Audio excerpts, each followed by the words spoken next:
Plus, we're back, and today we're talking about environmental aesthetics.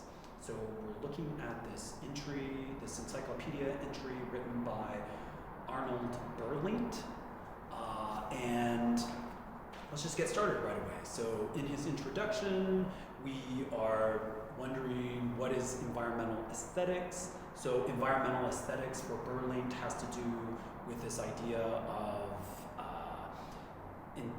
environmental aesthetics as interdisciplinary, crossing over into philosophy, also ethics, design, architecture, and I would also include there, we could start thinking of it in terms of economics and also the commercial world, commercial manufacturing, engineering, likewise design, etc. So, in other words, the way in which we aesthetically engage the world has all of these implications that we could start thinking of as the or interdisciplinary approach of environmental aesthetics. Okay? So first we want to look at, or Berleant has us looking at the historical examples of the development of environmental aesthetics. So environmental aesthetics has to do with the link to nature. Obviously, there's always been an interest in the beauty of nature, and we have that exampled in the 30,000-year-old cave paintings in the south of France, whereby we're understanding that in the cave paintings we have this interaction of the environment with the aesthetics as a way that the paintings are understood. And so in that, the earliest example we can think of art itself is also an intersensory, multi-sensory way of experiencing aesthetics as well, okay? And then so nature has long been the source and inspiration for aesthetic appreciation. So Aristotle recognized the beauty, that beauty is a value in nature. Likewise, the New Testament writers are charmed by the bending of a stalk of grain. So we've always been intrigued with the way in which we are interacting with the beauty of nature.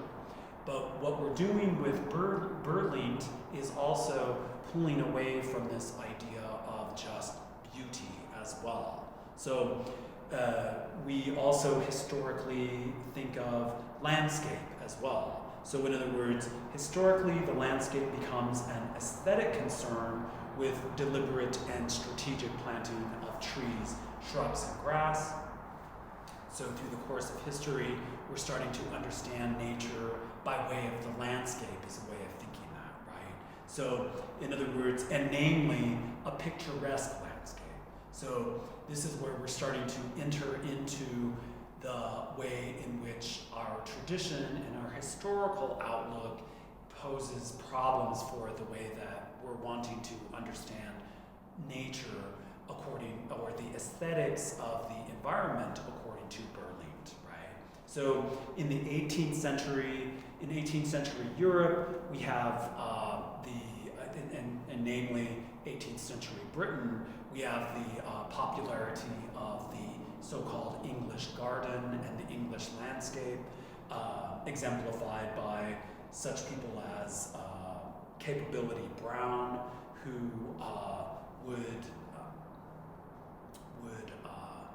situate plants randomly along with his plantings randomly along with large expanses of grass / negative space. So a way in which we're looking at landscape as not contrived, but also involving its natural random patterns as well, or natural randomness. So, in other words, the way in which the 18th century thinkers and landscape architects were working had to do with this picturesque way of working with the landscape. And so,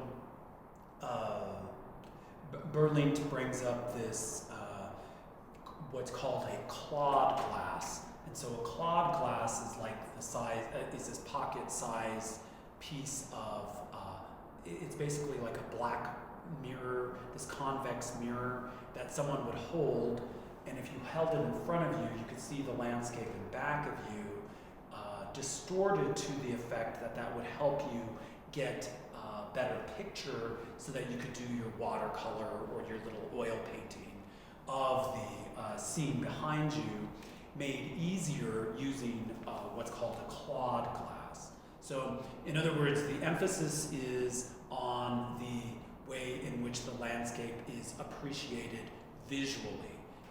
But remember, too, that the visual is a sensory component, and that is one way that Berleant wants our emphasis, except it shouldn't necessarily be exclusively on that visual value, or that visually aesthetic value, right? So in other words, this way of thinking about the landscape in the 18th century tended to ignore aspects of the way nature is understood that gets us away from nature as it is and into more nature as an ideal. But yet the 18th century still has thinkers that are starting to get away from this idea that nature is strictly to be understood in terms of its beauty. So, in other words, we're looking at this idea that Kant has of the sublime. So the 18th century German philosopher Immanuel Kant is also famous for his distinctions on, his aesthetic distinctions on beauty and the sublime in his critique of judgment, whereby we are then looking at something that is sublime as an aesthetic experience, while at the same time understanding that that's not just an appreciation for beauty, but rather an appreciation for the limits of our understanding in and of itself. So in other words, something that is sublime for Kant in nature is something that reaches beyond beyond our comprehension, or beyond our reasoning as well. So in other words, we understand things with reason, but we also understand things aesthetically as sublime that go beyond our reason, and that's how we're understanding our aesthetic appreciation by way of someone like Immanuel Kant.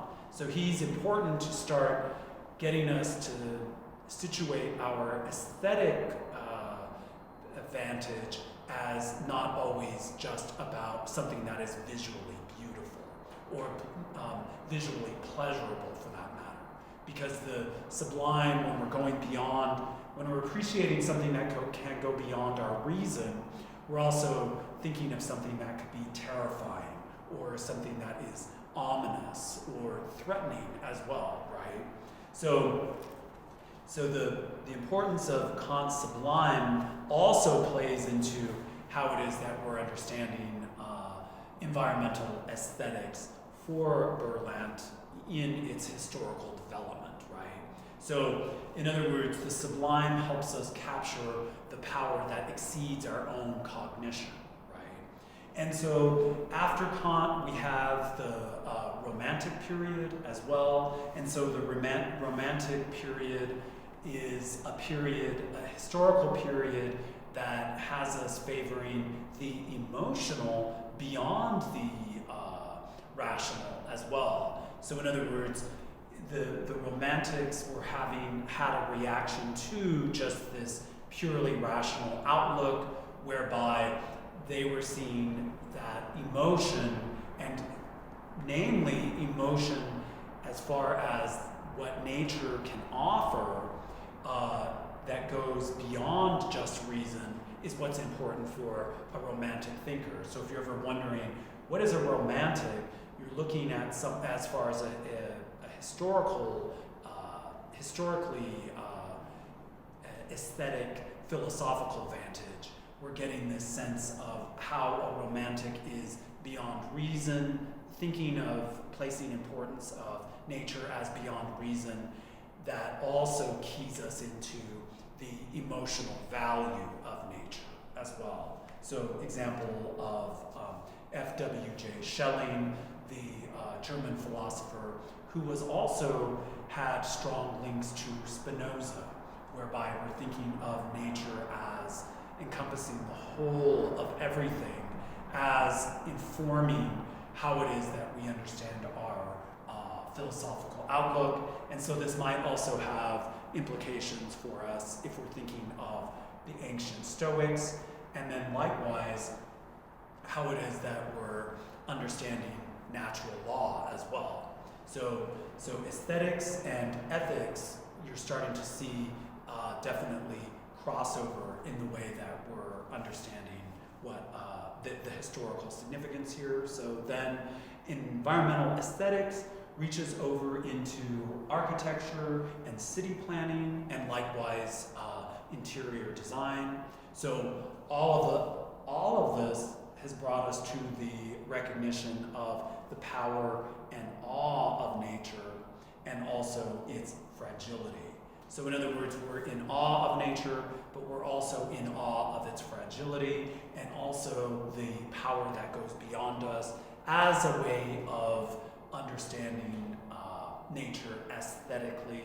That also is not just a separation between the man-made and wilderness, but also showing that the man-made is a way of contending with nature as well, experientially, right? So in other words, a building, like for example, today, one of the reasons I'm in this parking garage is to get out of the elements, right? And so the elements there are the elements of nature, right? And so in other words, the architecture is helping enclose my lecture so as to not have the disturbance of nature, and likewise it's a way that it's helping me work with nature as well, because right now I'm getting the nice sunlight, and then also looking out to the way in which we have articulated the city in conjunction with natural patterns of understanding, etc., right? In other words, a city is also emblematic of how it is that we are working with nature as opposed to against nature, okay? So I think I'm gonna stop here and take up the rest of the entry in our next video, okay? So thanks.